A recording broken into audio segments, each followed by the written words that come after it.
Bonsoir à toutes et à tous et merci de rester fidèles au programme de New World. Bienvenue dans Regard Croisé, le deuxième numéro de cette semaine.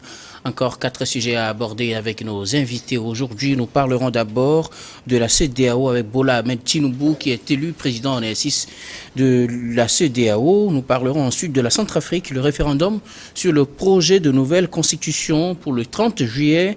Niger, les armées nigériennes et françaises mettent la main sur 2 chefs terroristes. Puis nous terminerons bien évidemment par le Togo. Notre sujet sur le Togo, 1,8 milliard de francs CFA d'aide américaine pour soutenir les populations du Nord Togo. Et pour en parler ce soir, 3 invités sur ce plateau. Avec moi, Adam Adjronou. Adjronou, c'est bien ça. Vous êtes journaliste et directeur de publication de Vision d'Afrique. Bonsoir Adam et bienvenue. Docteur, bonsoir. Bonsoir aux téléspectateurs, sans oublier bien évidemment les téléspectatrices. C'est un plaisir d'être là pour la seconde fois.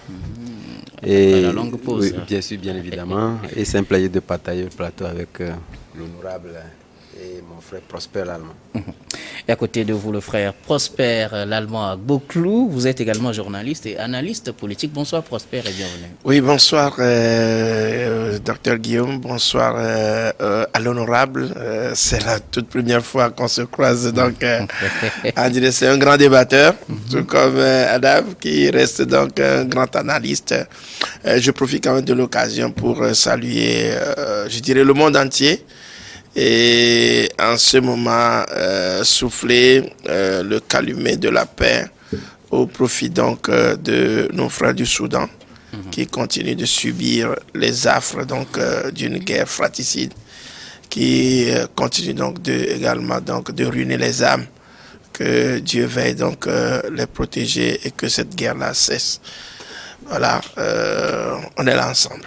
Voilà, vivement que la paix revienne au Soudan. Notre troisième invité, vous l'avez déjà dit, c'est l'honorable Beausoleil Obekou. Vous êtes député à l'Assemblée nationale et président de l'association Togo pour tous. Bonsoir, honorable, et bienvenue. Bonsoir Guillaume, bonsoir aux téléspectateurs et aux téléspectatrices de New World TV. C'est un plaisir de retrouver mon frère Adam et après ce long moment d'absence. Et aussi, c'est un plaisir de partager le plateau avec mon frère Prosper. On se retrouve souvent ailleurs, au niveau au sport, au football du dimanche. Aujourd'hui, nous nous retrouvons ici. Merci beaucoup et merci pour l'invitation. Alors, merci à vous aussi d'avoir répondu à notre invitation. Nous attaquons notre premier sujet, CEDEAO. Bola Ahmed Tinubu, élu président, les chefs d'État et de gouvernement de la CEDEAO s'étaient rassemblés ce 9 juillet en Guinée-Bissau pour le compte de la 63e session de la conférence des chefs d'État de la CEDEAO. Au menu des travaux, l'élection d'un nouveau président en exercice de l'organisation. Le choix a été porté sur le Nigérien Bola Ahmed Tinubu, à peine élu au Nigeria. Il prend la tête également de la CEDEAO. Il promet mettre l'accent sur le respect de la démocratie et surtout tout mettre en œuvre pour éviter les coups d'État militaires en Afrique. Je commence par vous, Adam. Quel regard ou bien quelle lecture faites-vous surtout du discours et de la position exprimée par Bola Ahmed Tinubu à l'issue peut-être de son élection à la tête de la conférence des chefs d'État de la CEDEAO? Je crois bien avant d'aborder ce discours-là qui a été un discours qui interprète plus d'un, il faudrait quand même que nous regardions un peu dans le rétroviseur. Nous constaterons que l'élection, en réalité, puisque si nous prenons la CEDEAO, nous avons pratiquement 3 zones ou 3 pays, les pays anglophones, et nous avons les francophones, et les lusophones, et je crois... Ouais. Vous constaterez que lorsque Nana Akufo-Addo avait pris les rênes de la CEDEAO, vous allez constater que il a fait pratiquement près de 3, puisque c'est une présidence tournante à une année, mais vous allez constater qu'il a plus duré qu'il ne fallait. Cela était révélateur d'un certain nombre de paramètres que la CEDEAO avait voulu mettre en place, et cela évoquait également qu'on ait une personnalité qui puisse donc guider disons ces paramètres-là pour arriver donc à une issue favorable pour l'espace. C'est vrai, il a eu des hauts et des bas, il a quand même œuvré, mais les attentes étaient loin d'être comblées. Et donc, aussitôt le président Bissau-Guinée qui l'a succédé. Vous allez constater que juste après un an, il a été question donc de procéder donc à son remplacement. Et c'est le Nigeria qui n'était pas en réalité prédisposé à le prendre, puisque lorsque vous prenez la présidence, il n'était pas le favori. Et cela se comprenait, puisque lorsqu'on dit c'est le Bénin et le Niger, naturellement, avec les démêlés que le Bénin a eu avec le Nigeria, c'est tout à fait normal si Tinubu venait donc à solliciter la voix du Bénin donc pour remplir et d'ailleurs même permettre à ce que Tinubu puisse prendre donc ces rênes-là, c'était chose vite fait. Parce qu'il y a eu donc concession quand même lorsqu'il est arrivé au pouvoir avec le Bénin, qui n'était pas totalement en odeur de sainteté avec le président sortant, ce qui a fait qu'il y a eu un long moment de fermeture de frontières qui a causé du tort à nos amis béninois. Et donc nous avons constaté que Tinubu a aussitôt, homme d'affaires qu'il soit, il a aussitôt compris, et je pense que la première mesure prise en faveur de nos amis de l'Est était dans l'ouverture des frontières très saluées dans la sous-région, puisque de toutes les façons, cela était pratiquement aux antipodes des reflets de la CEDEAO qui voulait quand même que ce soit d'abord un espace, qu'il soit un espace de libre circulation, ce qui n'avait pas été le cas avec ces fermetures-là. Je pense que c'est un équivoque qui a été vite fait lever. Et donc, nous l'avons dit et nous le disons toujours, lorsque vous prenez le Nigeria, ne s'est pas tellement exprimé. Lorsque nous prenons les crises, surtout sécuritaires que nous connaissons dans la CEDEAO depuis un moment, on n'a pas vu réellement donc le Nigeria s'exprimer en tant que tel. Puisque lorsqu'on dit au Nigeria, c'est pratiquement notre puissance. Et lorsqu'on parle, on nous a toujours dit que l'armée nigériane était donc une armée très redoutée, et en réalité, avec cette crise-là, on devait le sentir. Tel n'a pas été le cas. Et donc, je constate que avec la venue de Tinubu, et comme il a eu quand même à le dire, que le retour du grand Nigeria, ça voudrait dire quand même que le Nigeria veut s'exprimer sur ces différentes crises-là, et naturellement, c'était bon quand même de lui concéder un certain nombre, pour lui permettre donc de pouvoir donc être véritablement dans la danse.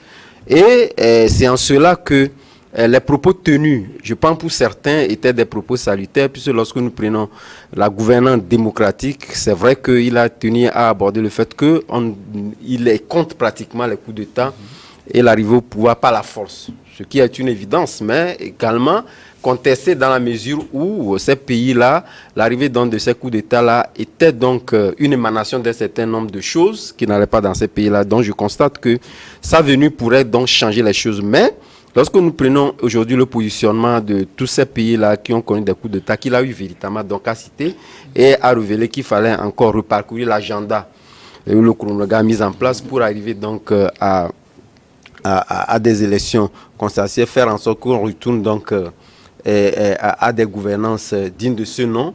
Donc ça voudrait dire quelque part que si telle est que la force ou pratiquement le radicalisme est encore exprimé, je pense que ces pays-là ont eu un long moment déjà d'expérience avec le fait qu'ils étaient donc en contradiction donc avec la CEDEAO, puisque ces pays commandent déjà pas arriver maintenant, qu'il faudrait quand même adoucir, de mon point de vue, les reflets compte tenu du fait, accompagner ces pays-là à arriver. Donc je pense qu'on ne va plus encore faire marche arrière en tenant donc des propos radicaux contre ces pays-là, parce qu'aujourd'hui ils ont eu l'expérience, savent que en tout cas les sanctions de la CEDEAO ne leur diront plus grand-chose. Parce que déjà, nous prenons le Mali et d'ailleurs tout comme la Guinée et même le Burkina Faso, je ne pense pas que si nous faisons la marche arrière en tant que profession donc, des sanctions contre ces pays-là, puisqu'il a évoqué également, cela n'arrangerait pas. Je pense qu'on risquerait de retourner à la case de départ, ce qui n'est pas bon. Donc je pense qu'avec le conseil des uns et des autres, il faudrait quand même qu'on ait un discours beaucoup plus adoucissant, faire en sorte d'accompagner ces pays-là pour arriver donc à des régimes démocratique digne de ce nom. Pour vous, le contexte n'est pas bien placé pour qu'on dise qu'on doit lutter contre les coups d'État militaires en Afrique de l'Ouest? Non, généralement, tous les présidents en parlent, c'est vrai. Et comme je l'ai dit, c'est une évidence. Mais ce radicalisme, ce ton radical qu'il a eu donc à poser déjà, hérite certains d'entre eux. Puisque aujourd'hui, je me dis, c'est vrai qu'on ne peut pas les dédouaner compte tenu du fait que je parlais dans des problèmes qu'ont connus ces pays-là qui ont amené. Donc, on ne peut pas les dédouaner. Mais au même moment, étant donné que nous y sommes, il faudrait quand même qu'on ait un discours beaucoup plus posé et accompagner ces pays-là. Puisque nous sommes déjà au bout du tunnel, si nous prenons déjà le Mali qui fait beaucoup d'efforts, a déjà organisé le référendum qui est un texte, et je pense les autres élections vont suivre, on ne va plus Normalement, encore poser... en juin où on organisait les référendums, on devait faire plutôt les législatives, les locales. Finalement, c'est en juin qu'on a fait les législatives. De toutes les façons, il faut questionner la référendums. population. De toutes les façons, ils ont leur agenda, nous l'avons dit. Mais au même moment, moi, je pense que si nous restons dans le canevas de Tinubu, c'est vrai que ce qui est dit n'est pas forcément ce qui est appliqué, mais le radicalisme avec le ton élevé, donc il a soulevé, je pense que ça ne marchera pas avec ces pays-là parce que ils ont déjà eu l'expérience et donc bien érudits à affronter la CEDEAO. Prosper Agboklou, à peine élu, il dit qu'il va lutter surtout contre les coups d'État militaires. Je le précise, coups d'État militaires. Et ce sera sa guerre. Et puis, œuvrer à ce que la vraie démocratie puisse être installée en Afrique de l'Ouest. Votre regard ou votre analyse du discours de Bola Ahmed Tinubu?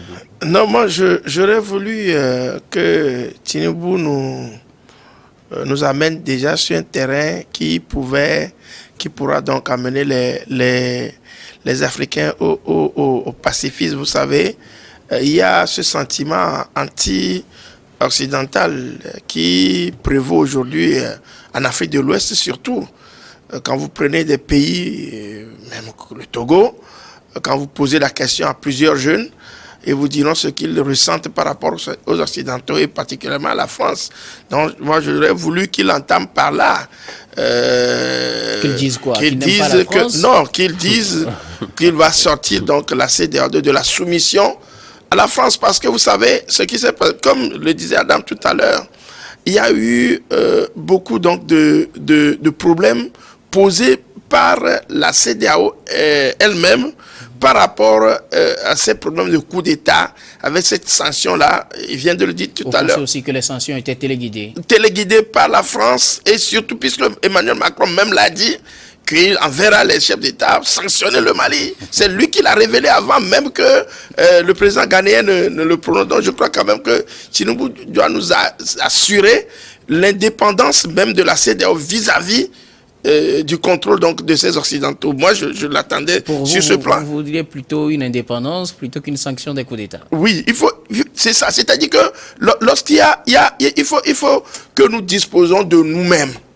Il faudrait parce qu'on a le sentiment que nos gouvernements sont devenus pratiquement les préfets de la France. C'est ce que bon nombre disent. Et on le ressent, c'est comme si tout ce que la CEDEAO décidait venait donc de Paris et que c'est Macron qui venait dicter sa loi. Donc je voudrais qu'il doit affirmer l'indépendance totale de la CEDEAO vis-à-vis de ces consortiums internationaux et affirmer notre indépendance. Moi, je crois quand même que c'est par là qu'il doit le faire. Et parler du terrorisme. Le terrorisme nous assaille. Mais les coups d'État, ce sont des concepts que nous n'acceptons pas également. Mais commencer par là, comme si c'est le pouvoir qui est plus important que les populations, c'est-à-dire les populations vivent dans une certaine précarité. Il doit parler de la pauvreté, comme on appelle, de l'éradication de la pauvreté. Il doit commencer par des faits sociaux. Maintenant, qu'il attaque comme on appelle, le problème par là, j'ai l'impression que c'est ce que les gens affirment en disant que nous avons une CEDEAO des chefs d'État ou pratiquement des hommes politiques et non de la CEDEAO des peuples. Merci. Il faut qu'ils parlent d'abord des peuples.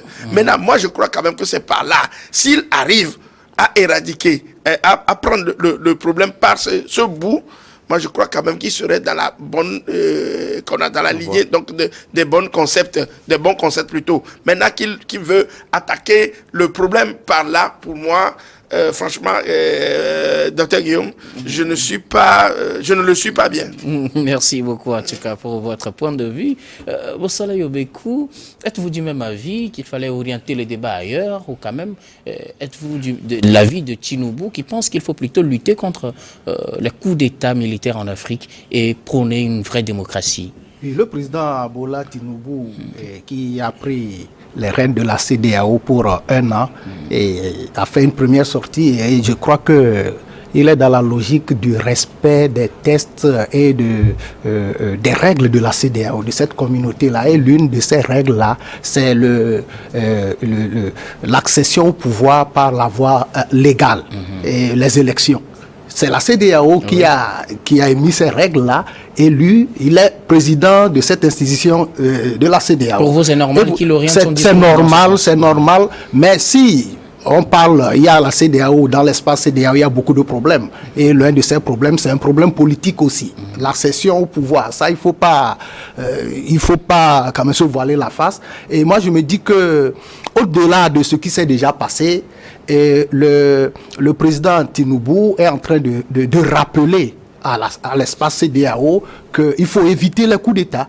Donc je pense que pour le Mali, le Burkina Faso et la Guinée, c'est déjà derrière nous. On ne peut rien. Il faut, comme Madame l'a dit, il faut accompagner ces pays-là à retrouver l'ordre constitutionnel, à organiser les élections. Ils sont déjà sur cette voie-là. Il faut les encourager. Mais il faut être aussi ferme au niveau de la CEDEAO. N'oublions pas que, bien sûr, n'oublions pas que la CEDEAO a été accusée.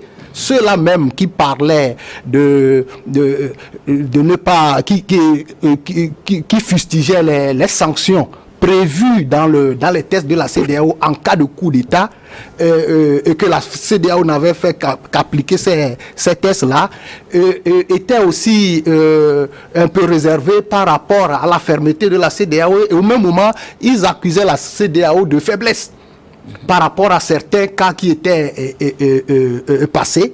Donc, au fait, quand le président Tinubu dit qu'il faut éviter les coups d'État, il a parlé aussi de la démocratie. Oui. Et puis il a dit quelque chose de très intéressant. Il a dit que la CEDEAO les pays de la CEDEAO doivent être des références. Ouais. C'est ce qu'il souhaite pour les pays de l'Afrique et même du monde. Donc je crois que c'est de démocratie. Et il est aussi dans la logique de l'idéal de la CEDEAO de pouvoir régler. Il faut quand même, de pouvoir régler les problèmes, parce que quand vous avez beaucoup de problèmes et que vous n'arrivez à résoudre aucun, c'est difficile. Mais si vous arrivez quand même à commencer par résoudre un, et surtout le problème politique, c'est le chapeau de tous les problèmes.